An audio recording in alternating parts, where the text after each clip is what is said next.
All right, BJ first. Have you ever played the Arban book? Yes. What pages do you suggest to play in the Arban book? I just started looking into it. I'm not a huge Arban book person. I don't have like the master list of Arban's exercises, but you know who does is Alex Isles, Alexisles, a great trombonist who works out in a lot of the film stuff out in LA, and he plays jazz, he plays classical. He's killing. He's a great teacher, very very thorough pedagogue, as they say. So I would check out his Arban's method. He's got like this whole thing. So that would be like the most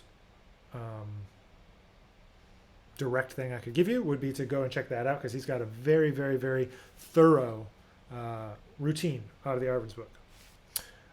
So some things that I know that I pull out of the Arban's book are I like the characteristic studies in the back. Use those oftentimes. Carnival of Venice, trying to get like the technical, clean kind of articulation. And then there's like some of the exercises where you return back to the home pitch. I don't know what numbers they are.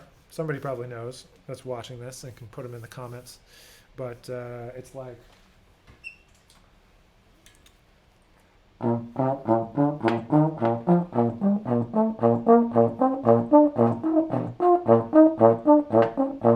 this kind of thing.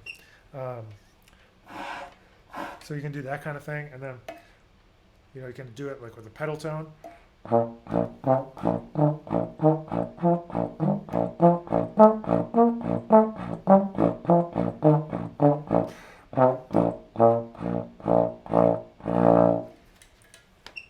Anyway, some of those sort of things. I've had some students work on Carnival of Venice and other things when it's like, all right, we need to just get some dexterity together. That's like a good place to go. I feel like the Arban's book, but I've never played it front to back.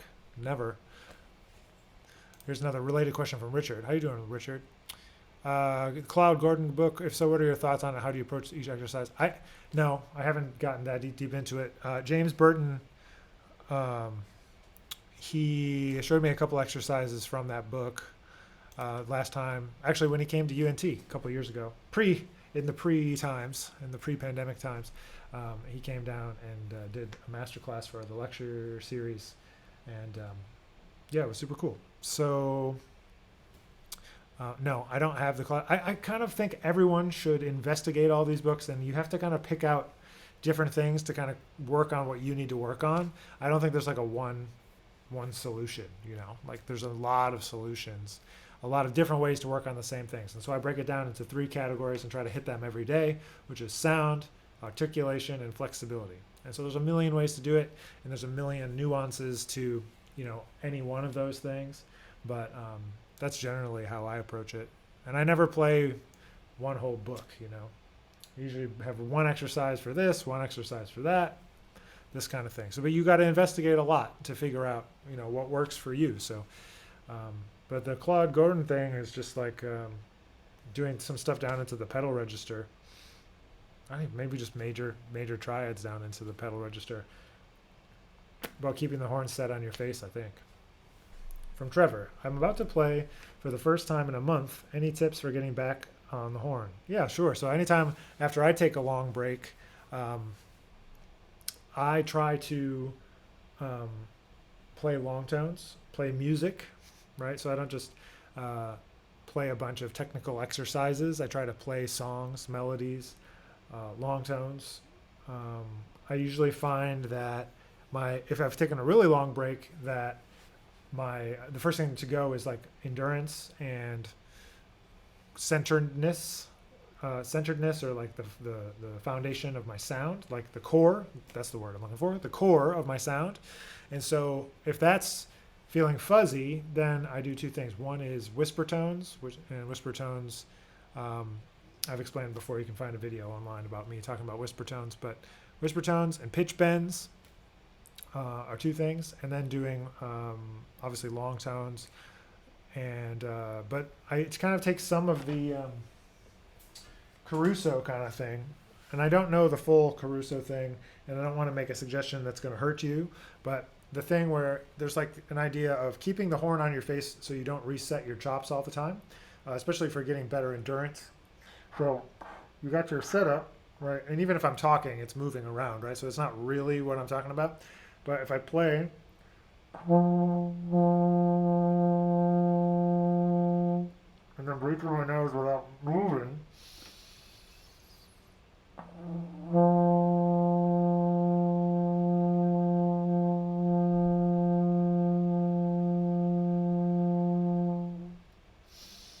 And you play like a long tone exercise like that with keeping your mouth on the mouthpiece, doing long tones in the upper register. It kind of helps to build up the musculature to be able to develop that kind of endurance and such. And so that's kind of coming from the Caruso world of trumpet stuff. So there was a great trombonist in New York that I used to play with named Sam Burtis, and he used to talk about some of that stuff as well. And but yeah, pitch bends, long tones, whisper tones. That's what I would recommend. If you've taken a break and you're coming back, those are the things that I go to first. And playing music. Okay, here we go. Let's see.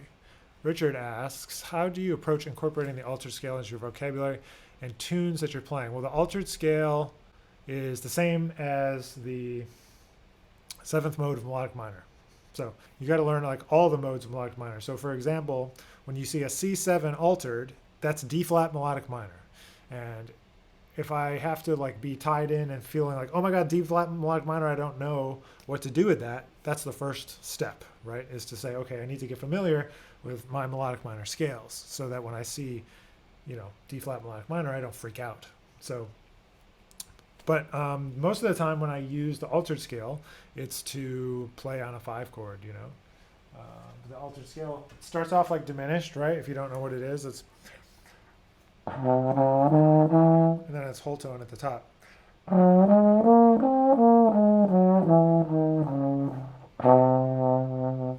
And then, you play it on 5 chords and you resolve to 1. So if it's a C7 and going to F, I'll say like, oh, let me play a fragment of that scale and try to resolve it to F.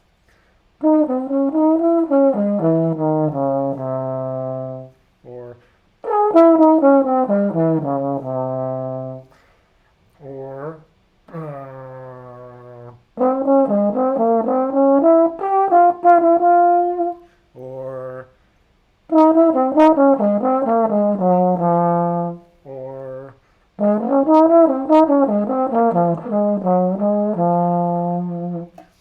so I don't really think about it as like one thing. It's like it's a lot of things. It's a sound and it's one approach. It's one way to go 5 to 1, the altered scale. I guess how would I get it into my playing more is one, to have more comfort with the mode itself, the altered scale, and then the second would be to have a tune where you're working on and you're saying, okay, when I get to these 5 chords, I'm going to use the altered scale and I'm going to practice it. You could transcribe some lines. There's a million YouTube videos you can go and find of altered lines or whatever.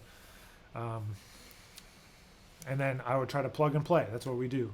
That's my approach. It's like, okay, here's a tune, here's the blues, right? And there's a 2-5 in the 9th, 10th bar, 2-5-1.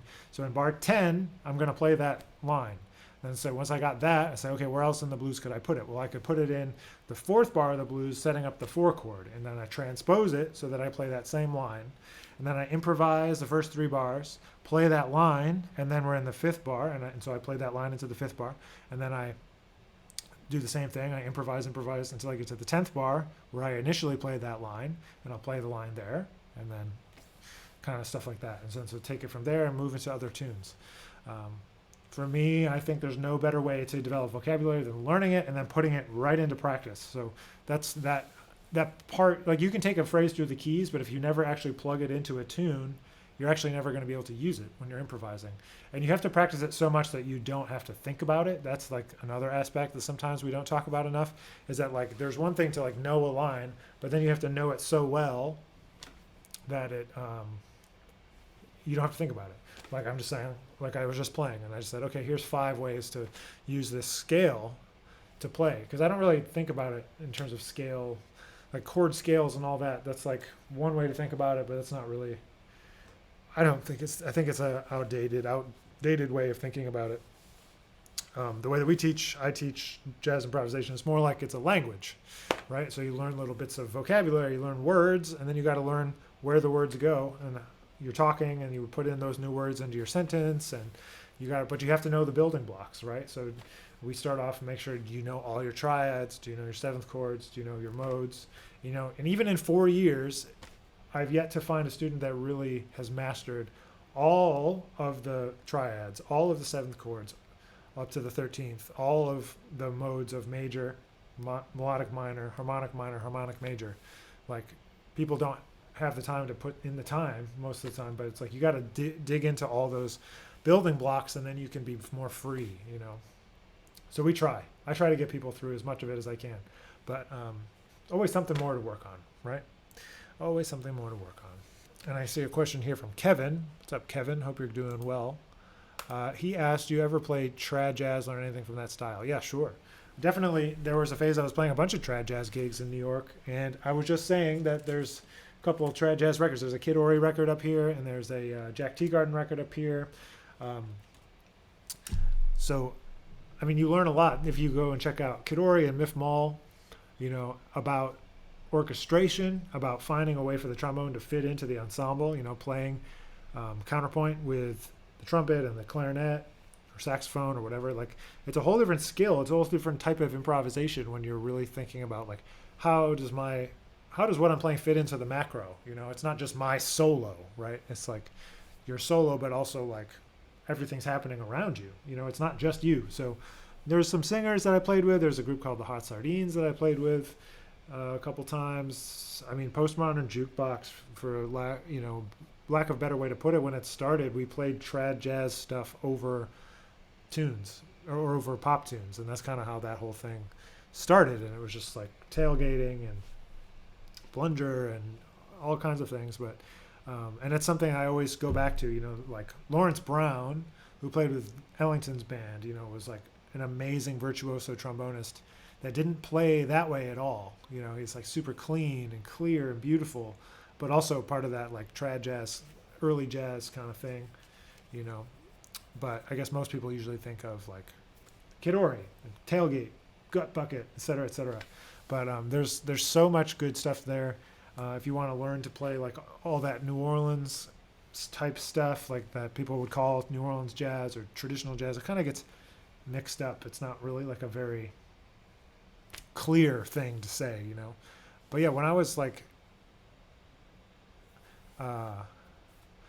when I was in grad school, there was like a whole renaissance of like having people play quote unquote trad jazz, whatever that means. I think it's more of like a nostalgia, than it is like really about the music. So anyway, I learned a lot from playing trad jazz. I've had a lot of different experiences from being able to do it. It's definitely something that you got to dig into and learn. And my approach to like learning jazz on trombone is to go to the middle and work outwards. So by that, I kind of falls into like middle of the repertoire is kind of maybe not quite chronologically the middle, but kind of like bebop, JJ, Slide, Curtis. And then you go forward, and there's great people to check out. All the people now: Steve Davis, Steve Teray, Clifton Anderson, later Slide Hampton. There's lots that way. And then backwards, we get into the swing era, and then get into even maybe some of the later trombone players that played with like Louis Armstrong, like Trummy Young, played with him later on. And then you go backwards, you go Lawrence Brown, of course, you got Vic Dickinson, you've got all these cats, go all the way back to like Dickie Wells and Miff Mole and Kid Ory. And so that's kind of how I approach it, is we kind of go in the middle, and then once you got that kind of squared away, then it's like, all right, well, let's go backwards a little bit. All right, let's go forwards. And then we kind of try to get that whole gamut. Here's a question from John. Hi, John. He mentions Ito's density / energy matrix. Yep. Are there any approaches you take to expand a solo? So what he's talking about is that masterclass I mentioned, Ito Meshulam. His masterclass is on YouTube now from the Jazz Trombone Day. He was talking about density versus complexity in your solo in terms of ideas, in terms of tension release, in terms of volume, and using like this matrix of like simple to complex, dense to sparse to dense, which is a very interesting way to think about it. Question over here on Instagram. Hey, Abel, learning alto trombone for a month. Ugh. Any tips? Yeah, just think about it as a different instrument.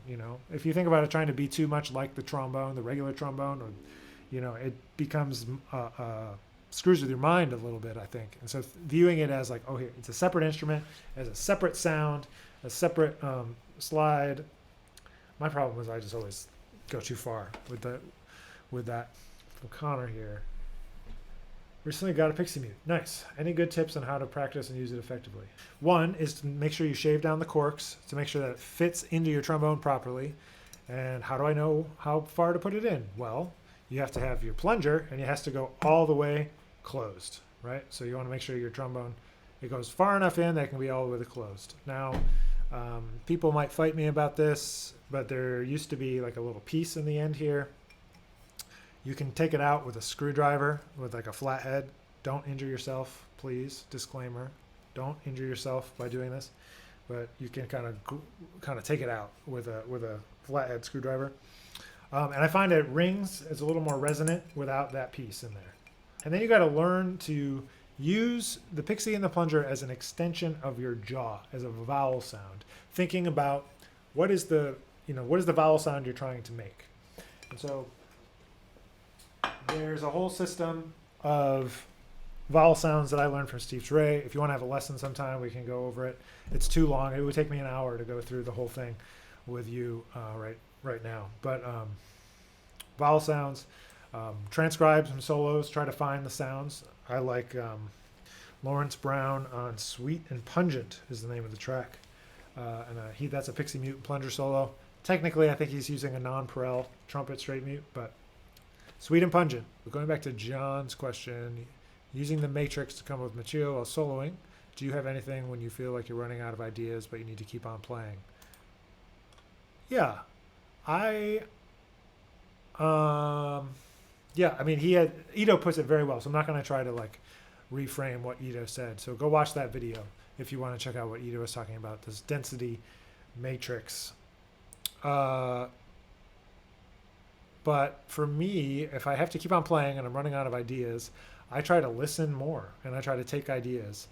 I take specific time in my practice to like, what does it mean to develop an idea, to expand an idea? How many choruses can I play with one idea? Which is similar to what he was talking about. It's using the information that you have and developing it rather than trying to come up with something new every time. That's how you run out of ideas. It's like I have to come up with something new, something new. Like there's not enough new stuff, at least in my experience, to like keep it going that way. So you have to think about, how do I develop an idea? So what does that mean? Well, it means expansion, contraction, or they say like diminution and expansion in like classical music. Or it's like, okay, what if I play this backwards? What if I use just the intervals? What if I use just the rhythm? What if I change the rhythm? Same notes. What if I play in a different register? What if? That's kind of my thing. Like, what if I did this? What if I did this? What if I did this? But specifically like a matrix like that, I'm not that organized. Ito he's on another level mentally. But yeah, I try to listen more and I try to take ideas and play with the band, especially if I'm like, I have nothing to say. What am I going to do to make something musical? I pose the question, what does the music need right now? You've probably heard me say that before. And then I try to go there. It might not be what I think it should be. The band might have another idea and I try to go with the band, It's not all about me. Trenton, have you discovered any music lately that excited you? Tips for getting a fresh outlook when you're in a rut, listening-wise? Oh, man, I don't know that I've heard anything new recently that's gotten me excited. I guess I haven't been listening to that much music, What gets me out of a rut, though, I can answer that question, is I go back to my favorite records when I'm in a rut. And I remember what I like about them, or what I like about music, or what got me excited about those records. And then I can kind of go off from there. But going back to the records you love, man, that's what I think. That's what helps me to get out of a rut. A listening rut, a playing rut, any kind of rut. Going back to the records I love, listening to them again, remembering how I fell in love with that record. That's a good way to start for me. Okay, Fred has a question. I have a bass trombone, single trigger. I would love to get more clarity when I play, but I ended buying a tenor trombone because I don't know what should practice to get it. I play salsa. style. Yeah, I mean, playing salsa on a bass trombone is going to be pretty hard. I would recommend playing a tenor for sure. Um, what should you practice? You should practice your trombone fundamentals, because the stronger you are at the fundamentals of the trombone, the more things you'll be able to play when it comes time. So the fundamentals are your sound, your flexibility, and your articulation. So sound first, maybe articulation second, and flexibility. So when I say flexibility, I don't just mean lip slurs. I mean being able to do whatever you need to do when you need to do it. And it means a variety of things. It means knowing your scales, knowing your intervals, being able to play quickly, slowly, cleanly, legato, staccato. Like, that's flexibility to me. That's why it's kind of like articulation is in there too, you know. But so practice the fundamentals, man. It doesn't matter whether you play a bass trombone with a single trigger, double trigger, tenor trombone. If you're going to play salsa, you got to have good endurance. So you want to play for a long time. You got to work on the upper register. A lot of that music involves the upper register.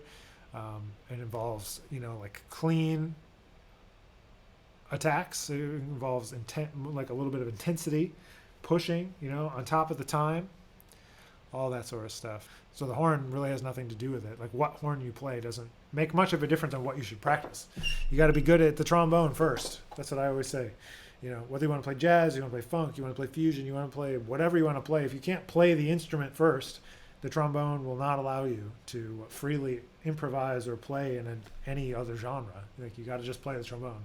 And mostly that gets associated with, you know, Western classical music. And so maybe that means playing classical. Maybe it means getting, you might have missed the beginning of our conversation about the Arban's book, but, you know, getting the Arban's book and playing some stuff out of there, getting the Rochus and just playing Rochus.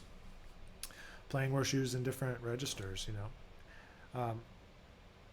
I probably sound like a broken record, but it's like, there's no magic formula. You just work on the fundamentals.